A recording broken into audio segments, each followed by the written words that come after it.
할렐루야, 함께 새벽을 깨워 예배하는 여러분들을 축복합니다. 오늘도 주님께서 이 새벽을 통해서 많은 은혜 주시기를 소원합니다. 우리 찬송가 430장 함께 찬양하면서 하나님 앞에 나아가도록 하겠습니다.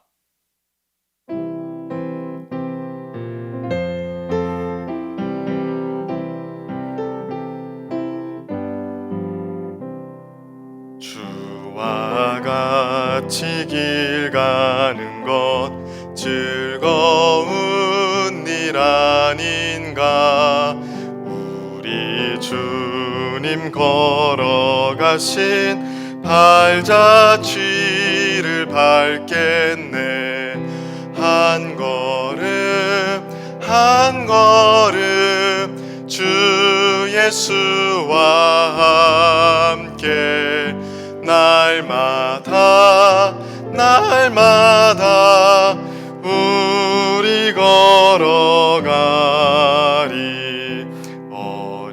어린아이 같은 우리 미련하고 약하나 주의 손에 이끌리어 생명길로 가겠네. 한 걸음 한 걸음 주 예수와 함께 날마다 날마다 우리 걸어가리. 짚히는 들판이나 험한 골짜기라도 주가 인도하는 대로 주와 같이 가겠네. 한 걸음 한 걸음 주 예수와 함께 날마다 날마다 우리 걸어가리.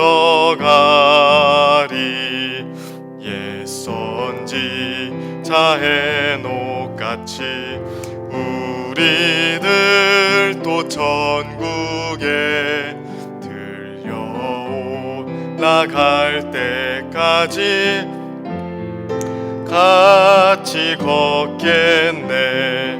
한 걸음 한 걸음 주 예수와 함께 날마다 날마다 우리 걸어가리.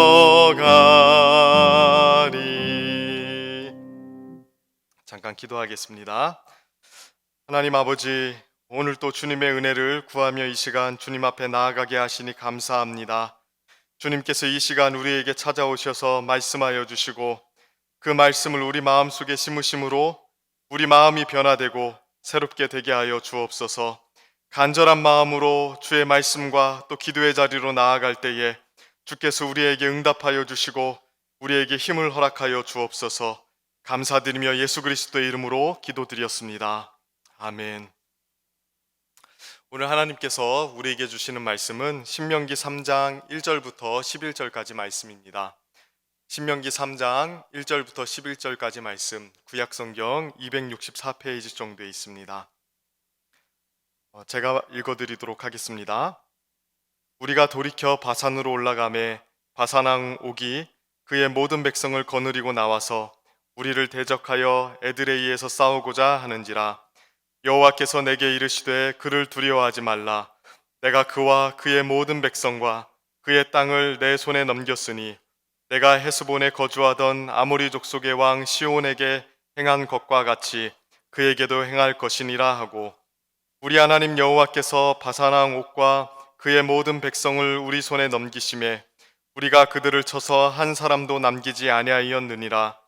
그때에 우리가 그들에게서 빼앗지 아니한 성읍이 하나도 없이 다 빼앗았는데 그 성읍이 60이니 곧 아르곱 온 지방이요 바산에 있는 옥의 나라이니라.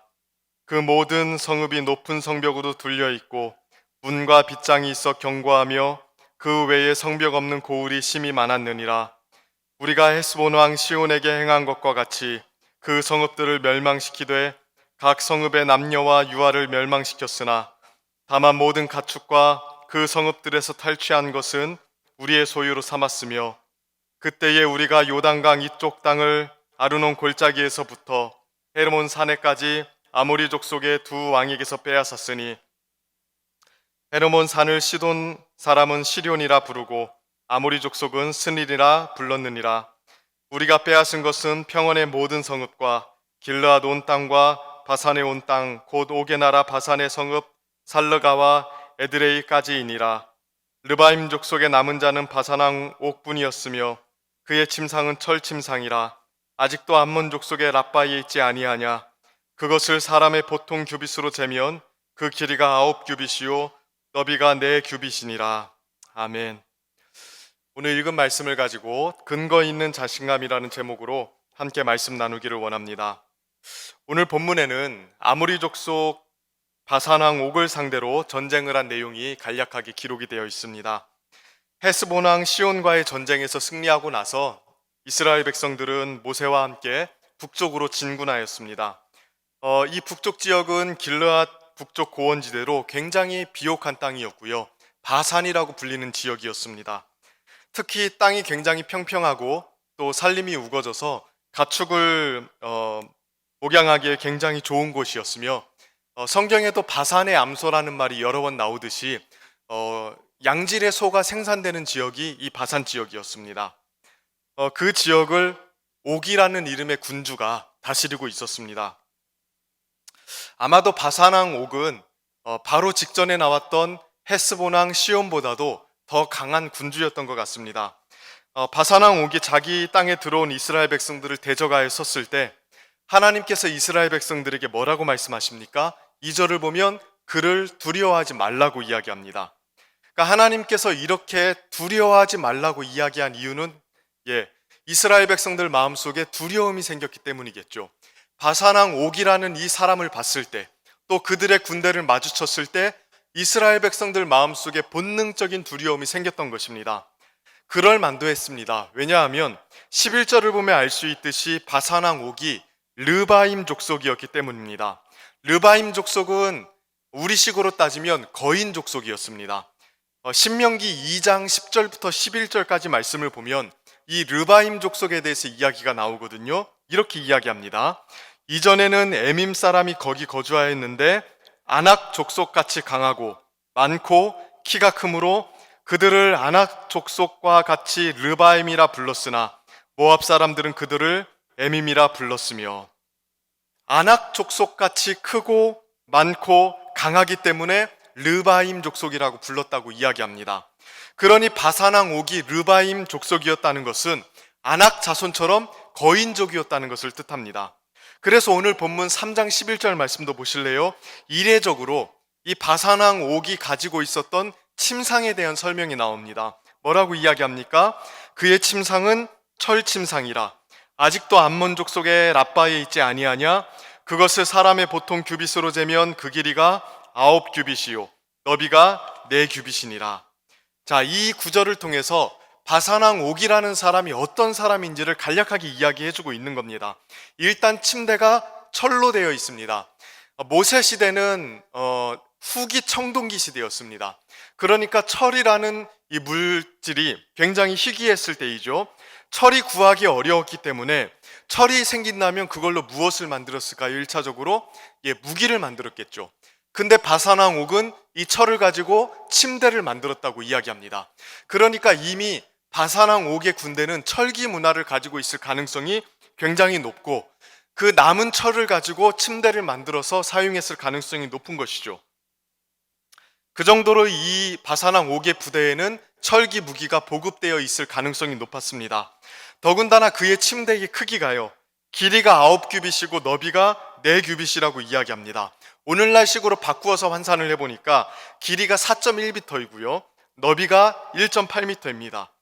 어떤 학자들은 이 바산왕 옥이 자신의 위험을 과시하기 위해서 침대를 이렇게 크게 만들었다고 이야기하는데, 사실 자신의 위험을 과시하기 위해서 침대를 만드는 경우는 많이 없지 않습니까? 실제로 바산왕 옥이 길이가 4.1m의 침대를 써야만큼 될 정도로 그렇게 키가 큰 사람이었다는 것을 암시하는 것입니다. 그러니까 덩치가 무척이나 컸던 거인족이었을 가능성이 높은 것이죠. 수많은 전쟁을 했었던 사울 왕의 군대들도 거인족이었던 골리앗이 나타났을 때 벌벌벌 떨었습니다. 그런데 전쟁을 거의 안 해본 이 광야 이스라엘 백성들이 바산왕 옥을 봤을 때 얼마나 놀랬겠습니까? 본능적으로 두려운 마음이 생겼을 것입니다. 그런데 흥미로운 것은 이 전쟁에 대한 하나님의 말씀입니다. 하나님께서 뭐라고 말씀하십니까? 하나님의 말씀은 간단했어요. 2절 말씀을 보시면 하나님이 이 전쟁을 어떻게 할 것인지를 이야기해 주시는데요. 이렇게 말씀하십니다. 여호와께서 내게 이르시되 그를 두려워하지 말라. 내가 그와 그의 모든 백성과 그의 땅을 내 손에 넘겼으니 내가 헤스본에 거주하던 아모리 족속의 왕 시온에게 행한 것과 같이 그에게도 행할 것이니라 하시고. 뭐라고 말씀하시나요? 바산왕 왕을 두려워하지 말라고 이야기하면서 헤스본 왕 시온에게 했던 대로 해주겠다고 이야기합니다. 쉽게 말하면 전에 경험했던 것을 다시 한번 경험할 수 있게 해주겠다는 겁니다. 이런 식으로 이야기하시는 거예요. 한번 경험해 봤잖아. 헤스본 왕 시온하고도 한번 싸워봤잖아. 이번에도 똑같이 이기게 해줄 테니까 기대하고 있어. 지난번에도 싸워서 이겼으니까 이번에도 잘 싸울 수 있단다. 지금 이 이야기를 하고 계시는 거예요. 실제로 하나님께서 말씀하신 대로 해주셨습니다. 6절 말씀을 보면 이렇게 말합니다. 우리가 헤스본 왕 시온에게 행한 것과 같이 그 성읍들을 멸망시키되. 하나님께서 헤스본 왕 시온에게 했던 것과 같이 해주겠다고 말씀하셨는데 전쟁의 결과를 기록하는 6절 말씀을 보니까 뭐라고 말해요? 헤스본 왕 시온에게 행한 것과 같이 했다고 이야기합니다. 바산 왕 옥이 다스리는 이 지역 만만한 지역이 아니었습니다. 뚝딱 얻을 수 있는 지역이 아니었다고요. 5절에 보시면 모든 성읍이 높은 성벽으로 둘려있고 문과 빗장이 견고했다고 이야기합니다. 그러니까 굉장히 무장이 잘 되어 있는 성읍이었습니다. 그런데 하나님께서 말씀하신 대로 다시 한번 승리를 쟁취한 것이죠. 자, 우리가 이 내용들을 생각해 보면서 반드시 짚고 넘어가야 될 게 있습니다. 사실 이 두 번의 전쟁에서의 승리는 과거에 일어났던 일이거든요. 왜 모세가 이 과거의 경험을 이야기해주고 있을까요? 헤스본 왕 시온과의 전쟁과 바산 왕 옥과의 전투를 왜 이 시점, 가나안 땅에 들어가기 직전인 이 시점에 모세가 이야기해주고 있는 걸까요? 또 헤스본 왕 시온을 이긴 것처럼 바산 왕 옥을 이겼다고 말하는 이유가 무엇일까요? 모세가 이 두 전쟁 이야기를 꺼내면서 하고 싶은 메시지는 간단합니다. 헤스본 왕 시온을 이긴 것처럼 바산 왕 옥도 이겼으니까 바산 왕 옥을 이긴 것처럼 앞으로 가나안 족속들에게서 너희가 승리를 얻을 수 있을 것이다. 지금 그 이야기를 하고 있는 겁니다. 이스라엘은 앞으로 굉장히 많은 전쟁을 해야 되는 처지에 있었습니다. 어쩌면 더 강한 적을 만나야 될지도 모릅니다. 그러나 이 두 왕가의 전쟁에서 경험한 그 승리, 이 전쟁에서 경험한 하나님의 약속의 성취, 이 전쟁에서 겪었던 하나님의 능력, 이것들이 앞으로 계속해서 반복되어서 나타날 거라는 것을 이야기하고 있는 거예요. 그래서 오늘 본문의 내용을 가만히 보잖아요. 그러면 이스라엘이 앞으로 해야 하는 가나안 땅 정복을 암시하는 내용들이 굉장히 많이 나옵니다. 예를 들어서 2절 말씀 보실래요? 내가 그와 그의 모든 백성과 그 땅을 내 손에 넘겼으니라고 이야기합니다. 3절도 보십시오. 우리 하나님 여호와께서 바산 왕 옥과 그의 모든 백성을 우리 손에 넘기심에. 3절도요. 우리가 그들을 쳐서 한 사람도 남기지 아니하였더라. 4절도 나옵니다. 다 빼앗았는데. 6절도요. 그 성읍들을 멸망시키되. 7절 우리의 소유로 삼았으며. 8절이요. 아모리 족속 두 왕에게서 빼앗았으니. 10절도 마찬가지입니다. 우리가 빼앗은 것은 평원의 모든 성읍과. 자, 여기 나온 단어들을 한번 보십시오. 넘겼다, 쳐서 한 사람도 남기지 아니했다, 빼앗았다, 소유로 삼았다, 멸망시켰다. 이러한 단어들이 이스라엘 백성들의 가나안 정복을 표현하는 고정적인 표현들입니다. 사실은. 그러니까 성경을 쭉 읽다가 보시면 분명히 발견하게 되실 것입니다. 하나님께서 이스라엘 백성들에게 가나안 정복을 명하실 때 이러한 단어들을 사용하십니다. 내가 너희에게 넘겼다.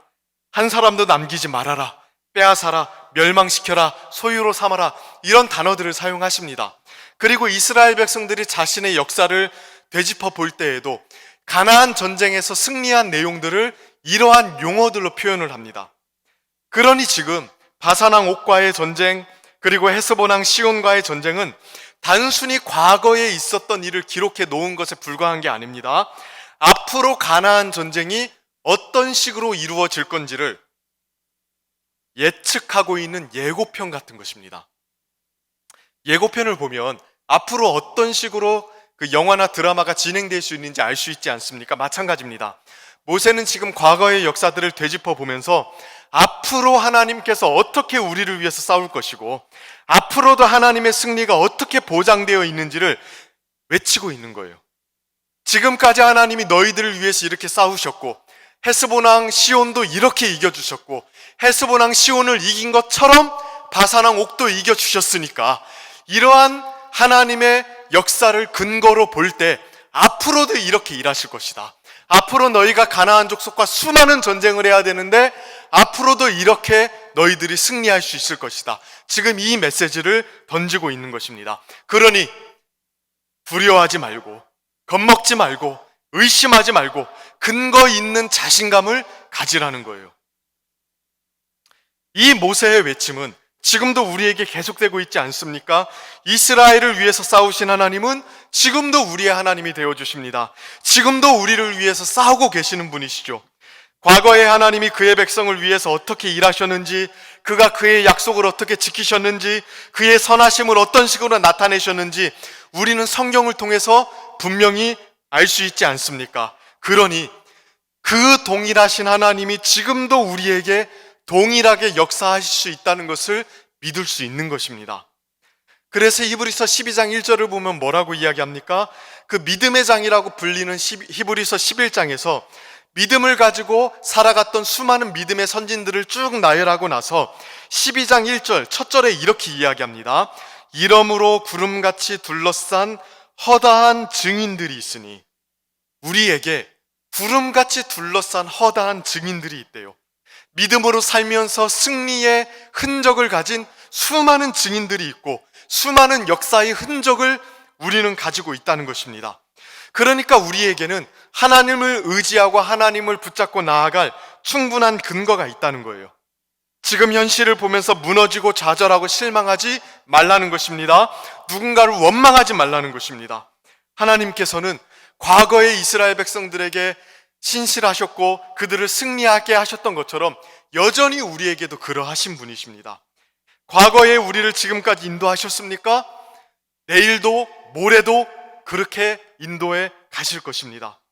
우리 믿음의 조상들에게 하신 약속을 지키셨습니까? 그러면 우리에게도 그렇게 지키셨을 것입니다. 그러니 이 근거 있는 믿음을 가지고 하나님을 붙잡고 있는 손을 더 꽉 쥐고 믿음의 발걸음을 나아가는 우리 성도님들 되셨으면 좋겠습니다.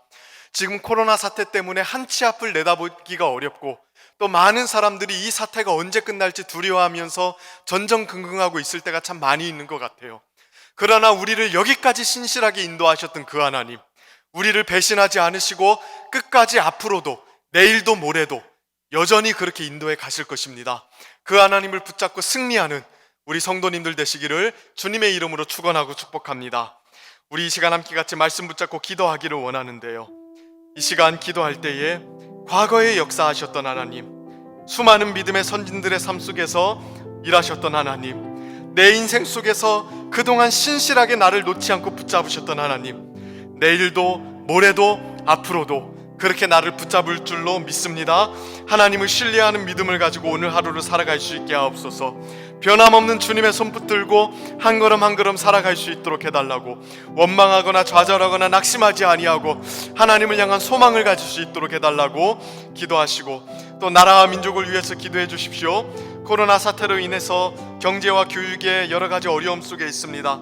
하나님의 주권을 인정하면서 겸비한 마음으로 하나님의 긍휼을 구하오니 속히 회복되고 치료될 수 있도록 기도해 주시기를 바랍니다. 우리 이 시간 주신 말씀 붙잡고 또 나라와 민족을 위해서 우리 이 시간 한번 같이 기도하도록 하겠습니다.